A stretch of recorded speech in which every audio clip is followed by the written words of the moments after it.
आज भेज दिया मैया सुरुचि ने वन में कि बेटा वन में जाओ और वन में जाकर के तपस्या करना। 5 वर्ष के हैं ध्रुव जी महाराज, जा रहे हैं वन में। जैसे ही जाने लगे पूछा मैया मैं वन में जाऊंगा तो पहचानूंगा कैसे यही भगवान है और परमात्मा कहाँ मिले? कहा बेटा उस परम पिता परमात्मा को कहीं ढूंढने की आवश्यकता नहीं है। बोले तो कहाँ मिलेंगे? कहा बेटा इस सृष्टि के प्रत्येक कण कण में वह परमात्मा विराजमान है। आज चले हैं महाराज ध्रुव जी महाराज। जैसे ही चलने लगे वन की ओर, सामने से नारद जी आते हुए दिखाई दे और जैसे ही नारद जी को देखा साष्टांग लेट करके प्रणाम किया। नारद मुनि ने पूछा अरे बालक तुम कौन हो? कहा मैं हूं ध्रुव। पूछा कहाँ जा रहे हो? तो कहा भगवान की तपस्या करने के लिए जा रहे हैं, प्रभु को पाना चाहते। कहा बेटा एक बात बताओ घर में कौन कौन है? कहा घर में पिता है, माँ है और मैं हूँ। कहा अच्छा एक बात बताओ, घर में जब भूख लगती है तो भोजन कौन खिलाता है? बोले माँ खिलाती है। बोले कितनी बार भोजन करते हो? बोले कभी कभी 2 बार करते हैं, कभी कभी 3 बार और ज्यादा भूख लगती है कभी 4 बार करते हैं। बोले बेटा तो इस वन में तुम्हें कौन भोजन कराएगा और इस वन में तुम्हें खाने को क्या मिलेगा? हाँ और जितनी जल्दी हो सके महाराज वापिस लौट जाओ। अगर कहीं किसी शेर चीता भालू ने देख लिया तो अभी अभी तुम्हारा नाश्ता कर देंगे। जैसे सुना ध्रुव जी महाराज बड़ी प्यारी बात कही महाराज। बोले कहा नारद जी आपने कहा कि इस वन में भोजन कहां से आएगा और भोजन कौन खिलाएगा? ध्रुव जी महाराज कहते हैं जब दांत नहीं तब दूध दियो, अब दांत दिए कछु और भी देगा। इतनी प्यारी बात कही देखो ध्रुव जी महाराज ने। 5 वर्ष के थे ध्रुव जी। कहा नारद मुनि जब हमने जन्म लिया, जब हमारे मुख में दांत नहीं थे, कैसे महाराज दूध की व्यवस्था कर दी और अब दांत दिए हैं तो कुछ और भी व्यवस्था परमात्मा ने कर रखी होगी। कितना अटल विश्वास है ध्रुव जी महाराज को प्रभु के प्रति। आज नारद जी महाराज ने मन में सोचा महाराज इन्होंने पहली सीढ़ी पार कर दी।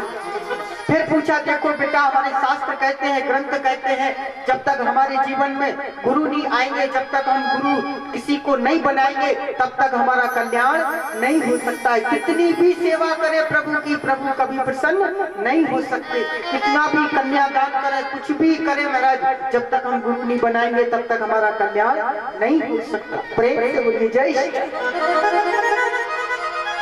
बोले गुरु मंत्र लिया? ध्रुव जी महाराज ने कहा अभी तक तो नहीं लिया। तो बोले पहले जाओ और किसी को गुरु बनाओ।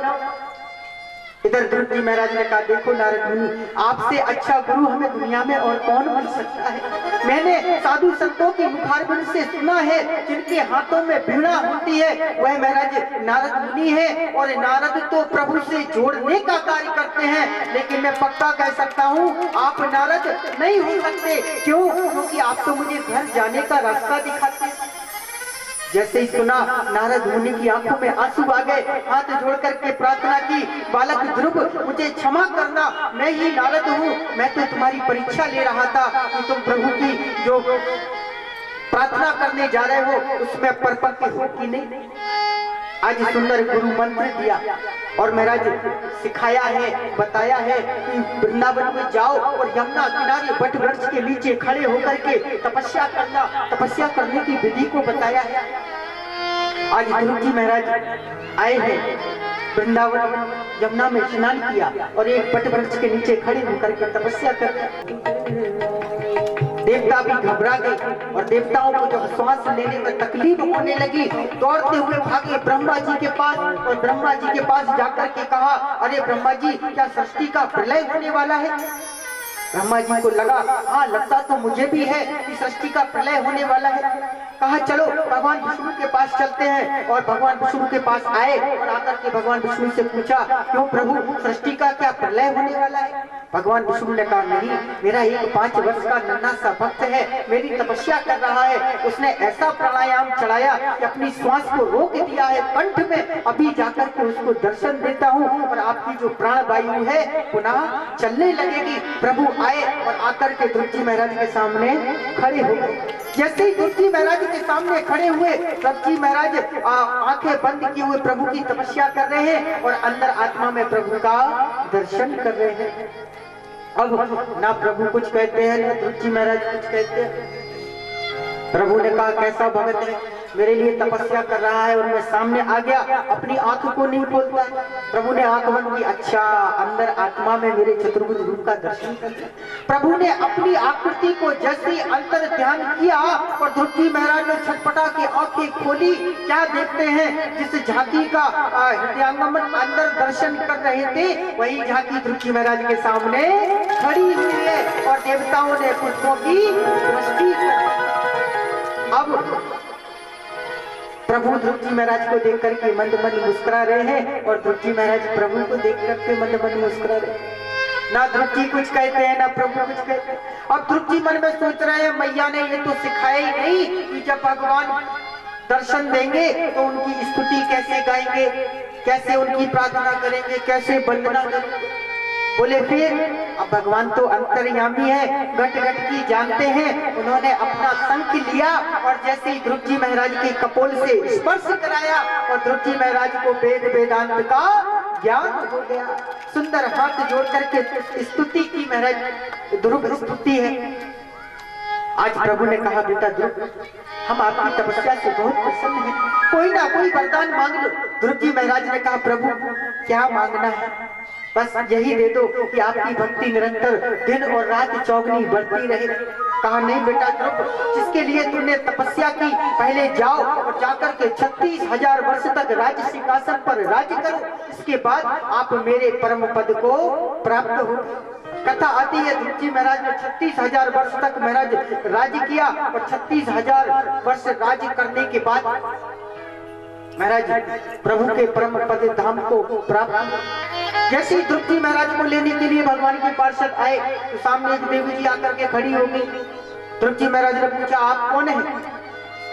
बोले महाराज मैं मृत्यु देवी हूँ, इस मृत्यु लोक में जब तक जीव मुझे स्पर्श नहीं करे तब तक जा नहीं सकता।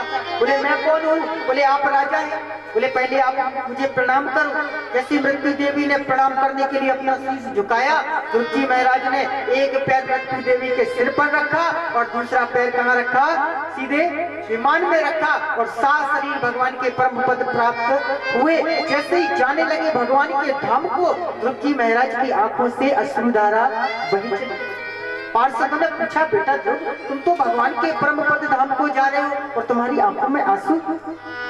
ध्रुव जी ने रोते हुए सुन के कहा जिन परम पिता परमात्मा की वजह से, जिन माता पिता की वजह से मुझे ये परम पद प्राप्त हुआ, काश वो भी हमारे साथ होते। कहा बेटा ध्रुव अपनी गर्दन को ऊपर उठा करके देखो। जैसे ध्रुव जी ने दृष्टि ऊपर डाली, क्या देखा कि ध्रुव जी के विमान के ऊपर एक और विमान है, उसमें उत्तानपाद जी महाराज है, मैया सुनीति है और मैया सुरुचि है और उत्तम जी महाराज है। पार्षद कहते हैं बेटा ध्रुव जिस कुल में तुम जैसा बालक जन्म लेता है भगवान उसकी 21 पीढ़ी तार देते हैं। प्रेम से बोलिए जय श्री राधा।